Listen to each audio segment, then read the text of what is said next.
আমাদের দেশে যত দিনদারি আছে, যত নিয়ম কানুন আছে, কিছু আছে নবীর সুন্নত আর কিছু আছে আমাদের সুন্নত, মানে আমাদের পদ্ধতি, আর কিছু নবীজি মুহাম্মদ রাসূলুল্লাহ সাল্লাল্লাহু আলাইহি ওয়াসাল্লামের পদ্ধতি। আল্লাহ যে আমাদের দিন দিয়েছেন আল্লাহর স্বার্থে না বান্দার স্বার্থে? কথা বুঝেছেন তো? আমরা নামাজ পড়লে, দোয়া করলে, জান সাদকা করলে আল্লাহর তো কোনো উপকার নেই। আমাদের মনটা ভালো হবে, আমাদের বিপদ কাটবে, আমাদের অন্তরে শান্তি আসবে, মানুষের উপকার হবে, ঠিক না ভাই? তাহলে আল্লাহ যে হুকুম আকাম দিয়েছেন এটা আল্লাহর স্বার্থে না বান্দার স্বার্থে? গুড। মুহাম্মদ রাসূলুল্লাহ সাল্লাল্লাহু আলাইহি ওয়াসাল্লাম যে আমাদের নিয়ম কানুন শিখিয়ে গেছেন তার স্বার্থে না আমাদের স্বার্থে? আমাদের। আর আমরা হুজুররা যে সব নিয়ম বানাই এগুলো সাধারণত আমাদের কিছু স্বার্থ থাকে, রাগ করেন না। কেমন? যেমন মনে করেন দোয়া করবেন, আল্লাহ এবং তার রাসূল সাল্লাল্লাহু আলাইহি ওয়াসাল্লাম আপনাদেরকে দোয়া করা শিখিয়েছেন। ওয়াস্তাঈনু বিস-সাবরি ওয়াস-সালাহ। কানা রাসূলুল্লাহ সাল্লাল্লাহু আলাইহি ওয়াসাল্লাম ইযা হাযাবাহু আমরুন লাজাআ ইলা-স-সালাহ সাল্লাল্লাহু কুল্লা শাইইন হাত্তাল মিলহা হাত্তা শিসআন নালিদান খাতা। আল্লাহ বলছেন তোমাদের যে কোনো বিপদ আপদ কষ্ট অসুবিধে আল্লাহর সাহায্য চাও, সালাত আদায় করো, নামাজ পড়ে নামাজের সেজদায় যে দোয়া করো, নামাজ পড়ে কাঁদো, আল্লাহর কাছে সাহায্য চাও, সবর করতে থাকো, আল্লাহ বিপদ কাটিয়ে দেবে। তাহলে আল্লাহর পদ্ধতি কি শেখালেন? কোনো বিপদ আপদ হলে নামাজ পড়ো, সেজদায় আল্লাহর কাছে চাও, নামাজ পড়ে আল্লাহর কাছে চাও, আল্লাহ দেবে। নবীজি কি শেখালেন?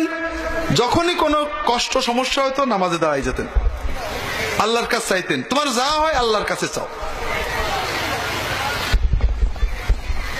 এটা হলো নবীর দেওয়া নিয়ম, আল্লাহর দেওয়া নিয়ম।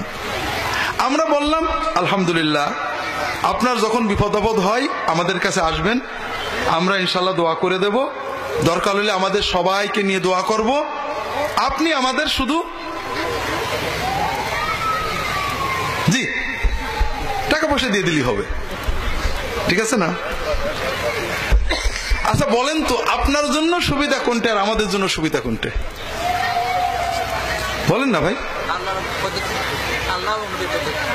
যখন আপনি ঘরে বসে কানবেন আপনার জন্য সহজ, টাকা লাগলো না, পয়সা লাগলো না, জামা কাপড় পরা লাগলো না, বাইরে যাওয়া লাগলো না, সহজ পদ্ধতি, ঠিক না? আর আপনি আমার কাছে আসবেন, টাকা পয়সা নিয়ে আসবেন, এটা একটু বেশি সমস্যা না? তাহলে আল্লাহ যেটা দিয়েছেন এটা আপনার জন্য সহজ, আর আমরা যেটা করেছি এটা ভালো। আলেম ওলামা দোয়া করা খারাপ জিনিস না, কিন্তু এর ভিতরে আমাদের অল্প স্বল্প স্বার্থ আছে। যেমন মনে করেন আল্লাহ রাসূল সাল্লাল্লাহু আলাইহি ওয়াসাল্লাম বলেছেন দোয়া ইউনুস পড়ে যদি কেউ আল্লাহ তাআলার কাছে দোয়া করে আল্লাহ তার দোয়া কবুল করে নেন। দোয়া ইউনুস মানে লা ইলাহা ইল্লা আনতা সুবহানাকা ইন্নী কুনতু মিনাজ জালিমিন। আল্লাহ তুমি ছাড়া কোনো মাবুদ নেই। তার মানে কি? আল্লাহ যে বিপদে পড়েছি, বিপদে ডাকার মতো তুমি ছাড়া কেউ নেই, তরানোর মতো, তাকানোর মতো, নজর দেওয়ার মতো, উদ্ধার করার মতো তুমি ছাড়া কেউ নেই। আল্লাহ আমি অন্যায় করি, ইন্নী কুনতু মিনাজ জালিমিন, আল্লাহ আমি জুলুম করেছি, অন্যায় করেছি, আল্লাহ আল্লাহ মাফ করে দাও। এই তো কথা। লা ইলাহা ইল্লা আনতা দোয়া ইউনুসের অর্থ হলো যে আল্লাহ আমার অন্যায়ের কারণে বিপদ আসছে, ঠিক না?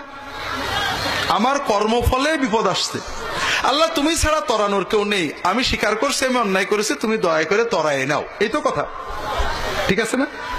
তার মানে বিপদ আসে আমাদের বদামলের কারণে, এই তো কথা ভাই। বিপদ আসলে যখন বান্দা আল্লাহর কাছে বললে আল্লাহ তুমি ছাড়া ডাকার কেউ নেই, আমি অন্যায় করে স্বীকার করি, তুমি মাফ করে দাও, তখন আল্লাহ বিপদ কাটিয়ে দেন। এই তো কথা।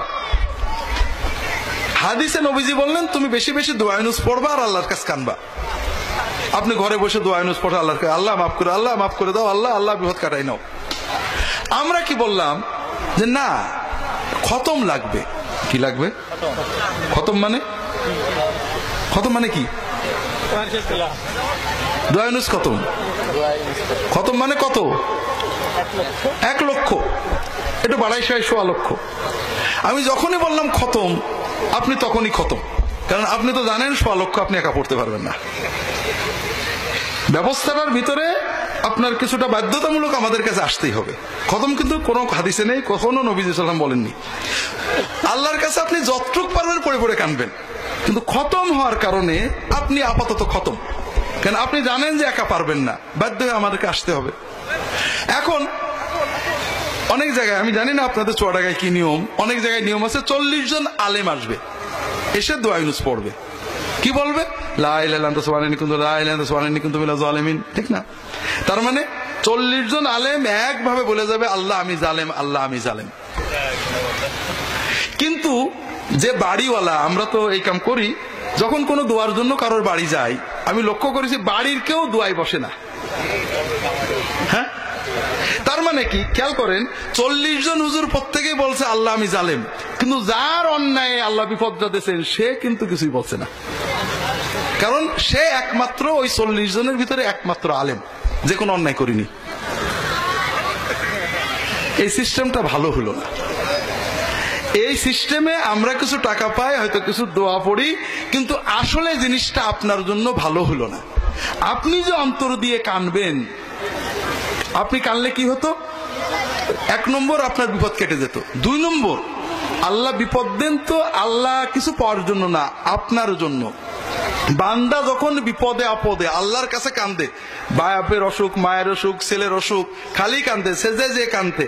খুব ভালো করে বুঝুন, দুনিয়ার শান্তে, ব্যবসার জন্য, ছেলের জন্য, মেয়ের জন্য আল্লাহর কাছে কানতে কানতে আপনি আল্লাহর ওলি হয়ে যাবেন।